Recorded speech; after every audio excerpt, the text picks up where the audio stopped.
जिथे मिट्टी पानी हवा विच प्यार दा रंग बसदा।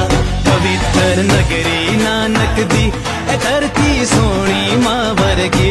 पवित्र नगरी नानक दी ए धरती सोनी मां वर्गी।